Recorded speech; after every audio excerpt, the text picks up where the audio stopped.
Monsieur le député, la parole est maintenant à Monsieur Philippe Vigier pour le groupe Les Constructifs. Merci Monsieur le Président, Madame la Ministre, Madame la rapporteure, mes chers collègues. Je l'ai dit tout à l'heure, lors de la motion de renvoi en commission, le groupe Les Constructifs votera ce texte. Pour autant, Madame la Ministre, vous avez, dans l'intitulé même de ce texte, mis un mot très fort, c'est le mot confiance. La confiance ne se décrète pas. La confiance, elle se crée. Et elle se crée par des résultats, elle se crée par des comportements, elle se crée par l'exemplarité. Les résultats, moi je souhaite que vous les ayez avec ce gouvernement. C'est 6 millions de chômeurs, c'est 9 millions de pauvres, c'est dizaines de milliers de migrants qui sont là, et toutes les difficultés qu'on connaît dans les territoires, il vous appartient, car vous êtes en charge, vous êtes en responsabilité d'y apporter une réponse.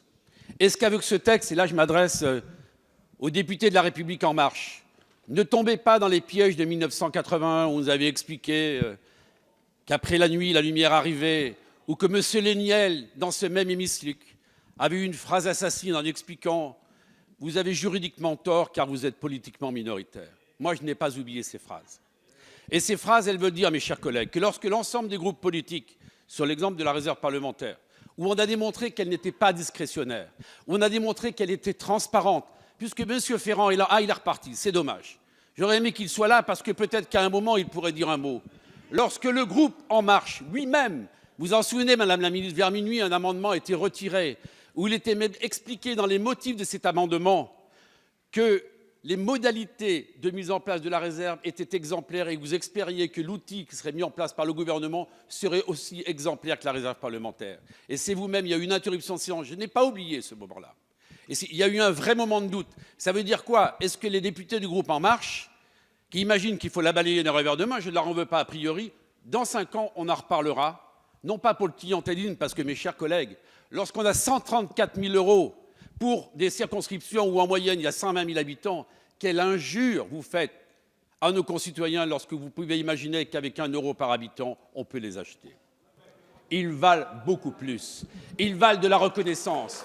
Mais un député, Madame la Ministre, un député, vous nous l'avez rappelé à plusieurs reprises, je suis d'accord avec vous, c'est légiférer, c'est contrôler l'action du gouvernement, mais c'est également, mes chers collègues de La République En Marche, être un facilitateur de territoire. Ce que vous allez faire dans vos interventions auprès des ministres, auprès des administrations, c'est les aider à boucler un plan de financement. Et tout cela, vous le découvrirez.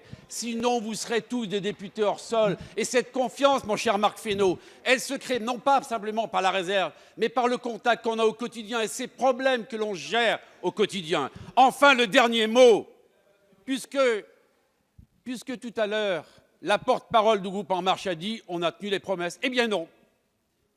Le casier judiciaire n'est plus là. Abandonné, abandonné, abandonné. C'était une promesse de campagne. Vous parlez des emplois familiaux. Pourquoi vous les laissez pour les groupes parlementaires car vous les supprimez pour les députés? Ça, c'est la vérité. Et les Français l'ont vu. Vous laissez le verrou de Bercy alors qu'il fallait le mettre de côté. Abandonné, là encore. Donc, vous voyez que votre exemplarité dans laquelle vous semblez vous draper, elle n'est pas totale. Alors, mes chers collègues, pour conclure, on votera ce texte parce que depuis les premières lois de Michel Rocard, regardez la vie parlementaire, et les plus anciens s'en souviennent, quasiment à l'unanimité sur les lois, sur la moralisation de la vie politique, les groupes parlementaires se sont retrouvés, car c'est un pas de plus, notamment sur les conflits d'intérêts. Mais sachez une chose, que ça n'est pas uniquement ce texte qui va vous faire basculer dans la confiance, je ne voudrais pas qu'il vous fasse basculer dans la défiance.